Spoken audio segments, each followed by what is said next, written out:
Fresh Morning. Fresh Morning. Dans le Da Fresh Morning avec Mosley, on revient sur l'actualité. Oui, on revient sur l'actualité ce matin parce que vous savez qu'il y a il y a beaucoup de choses qui vont se passer durant ce week-end. Entre autres, il y a la 18e session ordinaire de la CAC, mais également le congrès de l'Union nationale.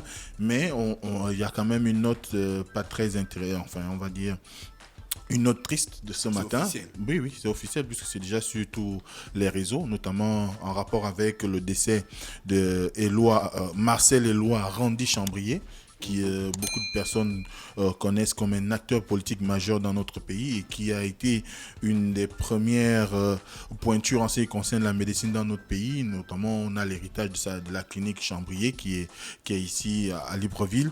Éloi Randy Chambrier a été tour à tour ministre sous Omar Bongo. Il a également été président de l'Assemblée nationale, membre éminent du Parti démocratique gabonais, dont d'ailleurs il n'est jamais parti du Parti démocratique gabonais parce qu'il se considère comme étant membre fondateur de cette formation politique avec Omar Bongo et plusieurs autres. Donc il a tiré sa révérence aujourd'hui à l'âge de 87 ans. Donc c'est vraiment une perte pour notre pays quand on sait qu'il avait souvent habitué le commun des Gabonais à son franc-parler, notamment en ce qui concerne sa prise de parole pour des questions de gestion de l'État, notamment à la suite d'Omar Bongo Ondimba. On se rappellera encore lorsqu'il s'est agi de pouvoir qualifier un certain nombre de situations en rapport avec la gestion de l'État aujourd'hui au Gabon en 2016 et bien avant, la création d'héritage et modernité par son fils Barreau Chambrier et ses amis. Mais n'empêche que au-delà du fait qu'il y avait un certain nombre de récriminations à l'égard du pouvoir actuel, il n'a jamais eu à démissionner du Parti démocratique gabonais, et nonobstant le fait que son fils soit devenu opposant entre-temps. Donc c'est vraiment une page importante aussi de l'histoire politique du Gabon qui se tourne. Et on espère tout simplement que les héritiers parviendront à pouvoir conserver sa mémoire afin de partager ses anecdotes ou encore son parcours politique avec le commun des Gabonais et son héritage avec l'ensemble de la jeunesse gabonaise. Donc c'est aujourd'hui que Éloi Chambrier, comme on l'appelait, est décédé. Donc c'est vraiment la note triste du jour. Mais n'empêche que le week-end sera super chargé, comme je l'ai dit. C'est un week-end qui démarre avec deux grandes manifestations. La première concerne la CAC. La CAC, c'est évidemment la communauté économique des États de l'Afrique centrale qui, depuis pratiquement 2015, est sur la voie d'une mutation. Vous savez qu'en N'Djamena, en mai 2015, les présidents de la sous-région, donc les 11 pays qui composent la CAC, avaient exprimé le besoin de pouvoir donner un nouveau cachet à cette institution, de pouvoir donner une nouvelle tournure, du moins inscrire un nouveau tournant pour la gouvernance de cette institution. Et d'ailleurs, on avait donné mandat au chef de l'État, Ali Bongo Ondimba, qui a pris la tête de cette institution en 2015, de pouvoir conduire à la réforme institutionnelle de cette organisation sous-régionale. Et on se souviendra également qu'on a eu une intense activité diplomatique l'année dernière concernant la CAC, où on a vu comment à la 16e conférence des chefs de l'État, il avait été question pour le président Ali Bongo Ondimba de marquer le pas, notamment avec la création de la commission. Vous savez que la CAC fonctionnait depuis sa création il y a 37 ans sur la base d'un secrétariat. Ils ont fait éclater le secrétariat général pour mettre en place finalement une commission dotée d'un président. Et cette commission-là a été également... il y a eu une deuxième structure qui a été créée, qui est la commission de paix de la CAC, la COPAX. Et dès cet instant, l'objectif qui a conduit à cette réforme était de pouvoir rendre beaucoup plus attractif la sous-région, 2, mais également faire en sorte que on puisse avoir désormais une meilleure fluidité en termes de circulation des biens et des personnes. Vous savez que c'est le grand problème aujourd'hui au niveau de d'autres sous-régions, qu'il s'agisse même de la CAC ou encore de la CEMAC. La problématique de la libre circulation des biens et des personnes est toujours un sujet qui revient au bout de sur la table, parce que les gens aujourd'hui continuent après une certaine... au niveau de la CEMAC, par exemple, on a réglé le problème. Vous pouvez partir du Gabon pour le Cameroun. Si vous ne faites pas plus d'1 mois, vous n'avez pas besoin de permis de séjour, mais si vous allez au-delà d'1 mois, eh bien, il y a un certain nombre de documents qui vont être exigés. Au niveau de la CAC, ce n'est pas encore le cas. Donc, il fallait que la CAC trouve un moyen aujourd'hui de faire en sorte qu'il y ait une pleine intégration sous-régionale et qu'on arrive à une situation où on facilite les échanges. Parce que quoi qu'on en dise, qu'on soit au Gabon, au Burundi, en Angola, au Congo démocratique ou en RDC, au Tchad, on a en commun une aire culturelle et géographique qui fait que nous avons une interpénétration culturelle, et familiale, parce que vous avez, par exemple, au niveau du Gabon, vous allez trouver, par exemple, à la frontière avec le Cameroun, au nord du Gabon, des populations qui ont un pied au Gabon et un autre pied au Cameroun. Donc, la famille est partagée entre les deux frontières. Dès cet instant, ils ont besoin quand même qu'il y ait une certaine circulation, une certaine fluidité des échanges pour rester de façon perpétuelle en contact. Donc, dès cet instant, cette organisation s'est donnée pour mission, avec la réforme qui est la sienne, de désormais s'inscrire dans la logique de la pleine intégration sous-régionale. Ça passe aussi par des programmes politiques et économiques, parce que vous savez aujourd'hui que ce qui peut faciliter les échanges entre les pays, c'est la route, c'est du moins les voies de communication. Si ces voies de communication-là ne sont pas optimales et qu'elles ne permettent pas de partir de Libreville, Brazzaville, Kinshasa, ou encore arriver à Luanda, refaire le tour pour la Douala, Yaoundé et N'Djamena, eh bien, à un moment donné, quand même, il y a un frein. Donc, il y a aujourd'hui un intérêt pour ces pays à pouvoir se retrouver et créer cet environnement-là qui permettrait qu'il y ait une intégration sous-régionale qui soit de nature à pouvoir assurer. Et sur cet aspect, le chef d'État aujourd'hui s'est inscrit dans une logique où on le reconnaît déjà comme celui qui a maintenu ce leadership, parce que le fait d'avoir assumé la réforme et d'avoir même choisi de doter l'institution d'un siège, parce que vous savez que désormais le siège de la CAC est à Libreville, c'est notamment l'ancienne banque centrale locale, donc l'ancien bâtiment de la BAC, c'est désormais le siège de la CAC, oui, à Libreville, bien sûr. Le bâtiment qui a la grosse fleur en métal là. Je crois bien, je n'ai pas fait attention sur la présentation de l'arme. Depuis que le bâtiment là est là, la fleur en métal est là. En sphère comme ça. Voilà. Ah ouais, oui, c'est le beau bâtiment là, en tout cas, en face des bureaux du Premier ministre. Vous pouvez donner une crise cardiaque à la fois comme ça. Quoi t'es?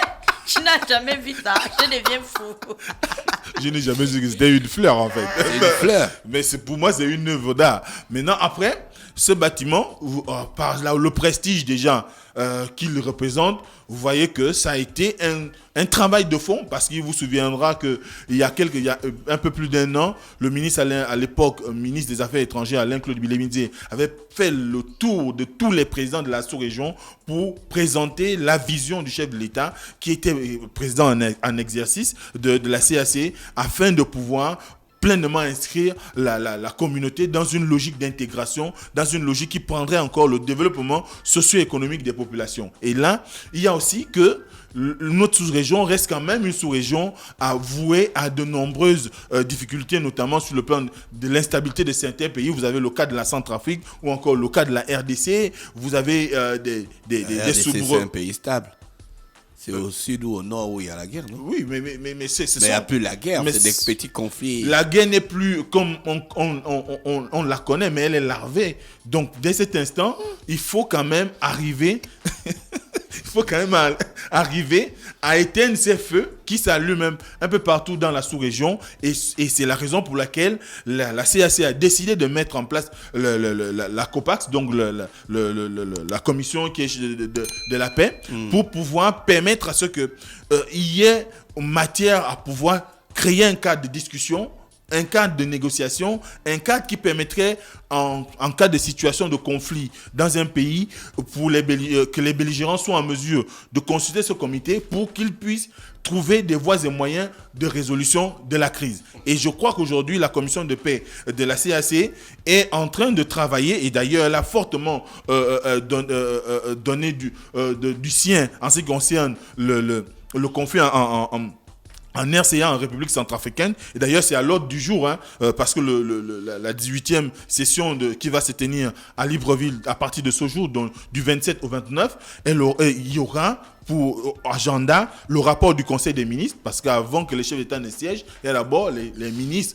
des Affaires étrangères qui siègent. Ensuite, il y a l'adoption des recommandations et décisions, la déclaration sur la situation en République centrafricaine. Vous savez que le pays est pratiquement vers la voie au retour à la normale. Et dans ce retour à la normale, il y a qui vont aussi organiser sous peu des élections présidentielles. Donc, il faut bien qu'il y ait une discussion qui permettrait à ce qu'on soit rassuré de la question sécuritaire dans le pays. Ensuite, il y a la passation de pouvoir ou de flambeau entre le président de la République, Ali Bongo Ondimba, et son homologue de la République populaire du Congo, donc Denis Sassou Nguesso, parce que après 5 ans d'exercice, en juillet dernier, les chefs d'État avaient choisi de pouvoir donner désormais la suite de l'exécution du chantier de la réforme de la CAC, de mettre cette suite-là entre les mains du président de la République du Congo, Denis Sassou Nguesso. Donc il va y avoir cette passation de charge. Ensuite, il y aura le communiqué final qui va nous édifier sur ce qu'il y aura et ce qui aura été décidé lors de ces assises qui prendront plus ou moins 3 jours. Donc ensuite, comme activité du week-end également, il y a l'Union nationale qui va faire son deuxième congrès ordinaire. Ce deuxième congrès ordinaire se passe dans un moment assez particulier parce qu'il intervient à un moment où le président en exercice de l'Union nationale, notamment Zachary Mimboto, a décidé de ne plus se présenter, du moins de ne plus porter sa candidature à la présidence. Et dès cet instant, ça laisse libre cours à toutes les velléités qu'on peut soupçonner en ce qui concerne la succession. Et vous savez que ce qui a toujours été reproché depuis la création de l'Union nationale, c'est qu'on a souvent cru que la famille Mimboto aurait aimé faire main basse sur le parti, étant donné qu'aujourd'hui, un certain nombre de pères fondateurs de cette formation n'y sont plus. On peut compter, par exemple, le défunt André Mbaobam qui n'est plus. On a Jean Yégendon qui n'est plus membre de l'Union nationale. Mais il reste Pierre Claver Nzengebon, Pierre Claver Nzengebon également n'est plus au Vonongwa. On en sait... Il n'est plus très actif dans l'engagement au parti. Mais ce qui est sûr aujourd'hui, c'est qu'on a un certain nombre d'individualités qui peuvent plus ou moins représenter l'alternative pour le changement à la tête de cette formation, même si jusqu'à maintenant, on n'a pas encore reçu la liste des candidatures officielles, parce qu'il faut savoir qu'il avait été dit, selon le communiqué du secrétaire exécutif de cette formation, le docteur Minot, qu'il était question pour les prétendants au poste de pouvoir transmettre leur dossier de candidature au plus tard le 23 novembre. Dans la date du 23 novembre est passée, donc en principe, on aurait pu déjà avoir des informations, mais jusqu'à maintenant, on ne sait pas exactement qui a déposé sa candidature ou pas. Avant, on ne va pas tomber dans les bruits de couloir pour éviter quand même il y ait des supputations inutiles. Mais ce qu'on sait, c'est qu'il y a quand même des fortes têtes aujourd'hui à l'Union nationale. On peut avoir François Ondedou, qui est le secrétaire exécutif adjoint de l'Union nationale, qui est là depuis le début, qui est quelqu'un de très compétent en ce qui concerne l'engagement militant au niveau de notre pays. Il a un passé d'opposant qui n'est plus à démontrer, ancien député de la commune de Bitam, mais également il a un bagage aujourd'hui qui lui permet de pouvoir prétendre à ce poste. On a d'ailleurs le secrétaire exécutif lui-même, donc le docteur Minot, qui est député de la commune de Mindik, qui peut également faire valoir un certain nombre de maîtrise des sujets politiques du pays. Il y a le Paul Ngonjou, qui lui également peut prétendre, mais à cela, il y a aussi des femmes comme Chantal Mimboto ou encore Radegonde qui sont là, mais on n'a pas de liste officielle. Ce qu'on sait, c'est que le 29 novembre prochain, donc le dimanche, on saura qui a été élu nouveau président de l'Union nationale, et à ce moment-là, on avisera et on saura quelle sera désormais la ligne politique qui sera celle de ce parti politique. Merci Mosley qui revenait sur la politique ce matin dans le Da Fresh Morning. Merci à tous les auditeurs d'avoir passé une autre semaine avec nous sur notre émission matinale et musicale. On vous souhaite de passer un bon week-end. Gina, c'est quoi ton projet du week-end? Ce week-end, je vais certainement aller faire du sport. Après, je vais me coiffer. Je vais passer du temps avec ma mère et ma soeur et mes deux nièces et mon chien. Et je pense que c'est tout. D'accord, et Mosley? Moi, je pense que je ferai également du sport. Surtout le dimanche, parce que le samedi, il y a des occupations en matinée, mais surtout le dimanche, mais le reste du temps, ce sera à la maison. Et toi, la fraîche, que feras-tu? Que feras-tu? Voilà. Yo. Est-ce qu'il y a la messe d'abord ce soir? Elle est confirmée, la Oui, la prière, messe est confirmée. avec la nouvelle chapelle qu'on a eue. Oui. D'accord. Je serai à la maison pour regarder des films sur Netflix et des documentaires sur Arte. Et dimanche, forcément, je ferai un tour à la radio pour voir si tout est en place. Ok. Merci à tous les auditeurs bien connectés sur les 104.5 Urban FM, la station urbaine dans le Da Fresh Morning. On se dit bye bye, bon week-end, restez connectés. Et n'oubliez pas, René Ruth est là, l'horoscope des auditeurs. René Ruth, bonjour. Da Fresh Morning.